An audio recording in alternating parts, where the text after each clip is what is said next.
సంస్కారయుతంగా అని చెప్పాం. దానివల్ల వాళ్ళకి హైప్ వస్తున్న తప్పించి ఏమి అదే కదా, ఎందుకు వాళ్ళకి హైప్ ఇవ్వడం? మనం మన భావజాలం వాళ్ళ వల్ల మారదు. ఇంకోటి మనం ఏ తప్పుడు భావజాలంతో లేము.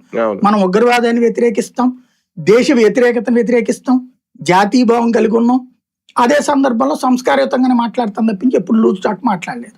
జర్నలిజం బ్యాక్గ్రౌండ్ నుంచి మనం నేర్చుకున్నదే మనం ప్రొజెక్ట్ చేస్తాం. మనల్ని విమర్శించేటటువంటి వాడు అదే బ్యాక్గ్రౌండ్ వాడు విమర్శిస్తే చూస్తాం, కానీ ఆ బ్యాక్గ్రౌండ్ వాడు కాదు విమర్శిస్తుంది. కాబట్టి అనవసరం, టైం వేస్ట్, వదిలేసాం.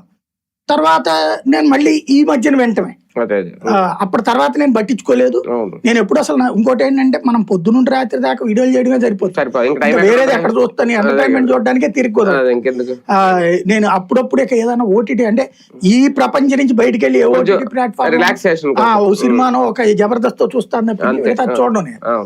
అట్లాంటిది ఇంకెందుకులేని ఇప్పుడు ఇతను వచ్చిన తర్వాత 2-3 లింక్స్ పంపించినవి నేను పట్టించుకోలేదు ఫస్ట్.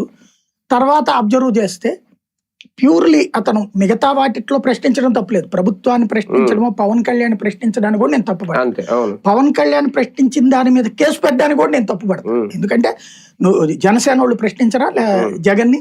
సీఎం గా ఉన్నప్పుడు జగన్ని విమర్శించలేదు తెలుగుదేశం వాళ్ళు కానీ జనసేన వాళ్ళు కానీ? అలా లక్షలాది మందిని అరెస్ట్ చేసేస్తారా? తప్పు. విమర్శించడం హక్కు, ప్రశ్నించడం బాధ్యత. ఈ రెండు తప్పులేదు.